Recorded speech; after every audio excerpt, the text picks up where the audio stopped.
Okay, so now we move on to part two of this ongoing lecture about waves. Um, it's important to note that although your book discusses, we will not need to know about reflection, refraction, or diffraction for AP Physics 1. Those topics are saved or continued in AP Physics 2. They're quite interesting. They lead us into good discussions about electromagnetic waves, but not part of the curriculum for this course. So, waves reflect. Energy is conserved. So, if a wave reaches a boundary, that energy can't just disappear. At least, even if there's friction, the wave amplitude will decrease as the wave moves through the frictiony medium. But energy is still conserved, and the wave's energy gets dissipated to heat through that friction. Assuming there's no friction, a wave encountering a boundary can't just lose its energy. So the wave particles essentially have a collision with the boundary, and the wave rebounds. So reflection occurs. There are two ways a wave can reflect.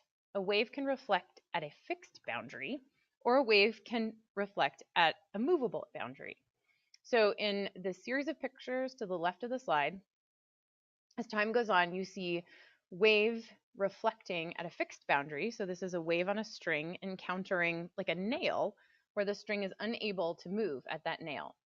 The wave pulse rebounds from the fixed boundary, but the rebounded pulse flips sides. So instead of being a pulse that's above, at least in our perspective in this picture, above the string, above equilibrium, the pulse is now below equilibrium.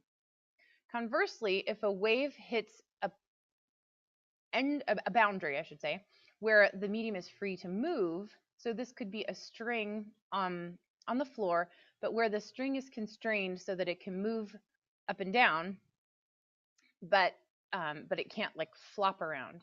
So the wave hits the end of the boundary or hits the end of the medium.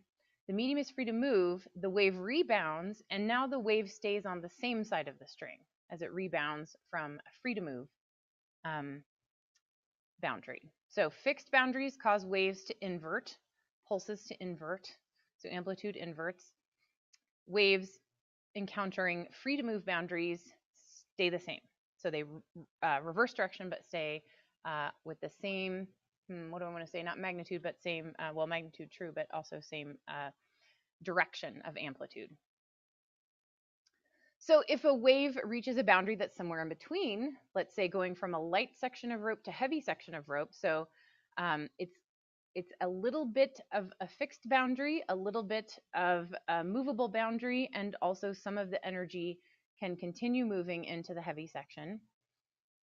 The wave will rebound as if it's, or I should say, part of the energy of the wave will rebound as if it hit a fixed boundary, because the heavier section is harder to move than the lighter section.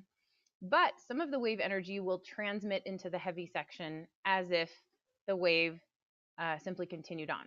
Energy is conserved, so the net energy in the waves moving to the left and right needs to be equal to the energy moving in the original wave going to the right. We have some transmission to the heavy section, and then we have some wave behavior at the interface that acts like a wave encountering a fixed point. Then the reverse is true, of course. I should go back to this slide. If a wave is going from heavy to light, it's easier for the wave to move through the lighter section. So the wave will be transmitted partially to the light section, just as it would normally, and then partially reflected from the light section as if the wave were encountering a movable boundary. Okay, so waves can interfere with each other. Energy can exist in multiple places at the same, I should say, different amounts of energy can exist at the same place in space at the same time, unlike particles. Multiple particles cannot exist at the same place in space at the same time. So waves differ from particles in that manner because a wave is not a particle, it's an oscillation of a medium that carries energy. So the superposition principle allows us to deal with the fact that energy can exist at the same place in space at the same time, and the energy will add or subtract from itself. Energy of wave 1 will add or subtract from energy of wave 2 at that point in place, at that point in space, at that moment in time when the wave pulses exist together. That's the superposition principle. So if I've got a rope or a slinky and I shake it one direction and send a pulse down the slinky, but my friend shakes it the opposite direction from the opposite end, those two pulses will eventually overlap in the middle. And when they do, if we've shaken with the same amplitude, the pulses will momentarily cancel out. The energy hasn't canceled out. Energy is still conserved. So the energy I put into moving a wave going to the right is still a wave going to the right. And energy that my friend put into a wave going to the left is still energy going to the left. But at that moment in time, the oscillations of the medium have canceled each other out. And then the same is true if we put wave pulses on the same side of the slinky. The pulses overlap at the middle of the slinky. We've now increased the pulse that we see at the moment that the two pulses exist on the string at the same place. However, that interaction doesn't change the amount of energy I put into the pulse going to the right and the amount of energy my friend put into the pulse going to the left. The individual waves are not changed by their interactions when they happen to interfere with each other. So we can see continuous waves interacting. We can see single pulses interacting.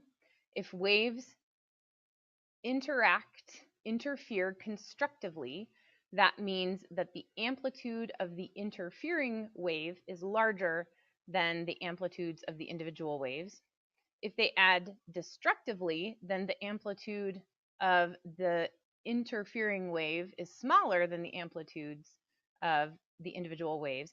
And then they can also add completely destructively, and that's that they cancel each other out. The principle behind noise canceling headset. So if waves are in phase, we use terminology of in phase to say that peaks overlap peaks and troughs overlap troughs. When waves are in phase with each other, they are going to interfere constructively. Peaks and troughs are in the same place at the same time, so you get bigger peaks and bigger troughs. If waves are completely out of phase, that means a peak overlaps a trough, and then the trough overlaps the next peak, and so on.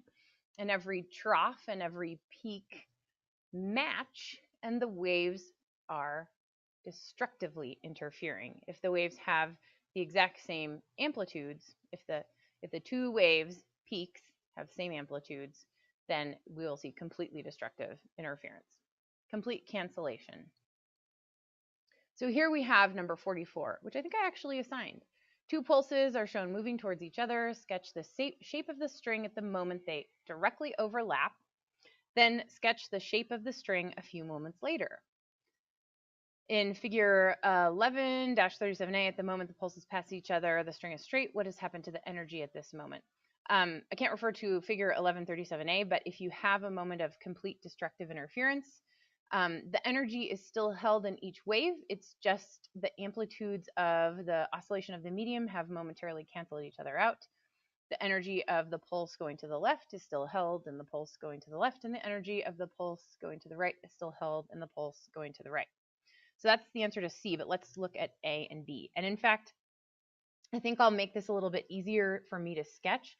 I'll make these square waves rather than curvy waves. So we have one wave that's short or that's tall and narrow, moving to the right on the, let's call it the negative side of the wave, or of the medium rather. And then we have a wave that is short but wide, moving to the left. I didn't actually, whoopsie, that's the equilibrium position. So I've got a 2 high by 1, 2, 3, 4, 5, 6, and a 2 wide by 1, 2, 3, 4. So when they exist at the same place and the same time, I'll draw a sort of dotted line for my undisturbed medium. The wave forms exist as if they are simultaneously there and interfering, superposing with each other.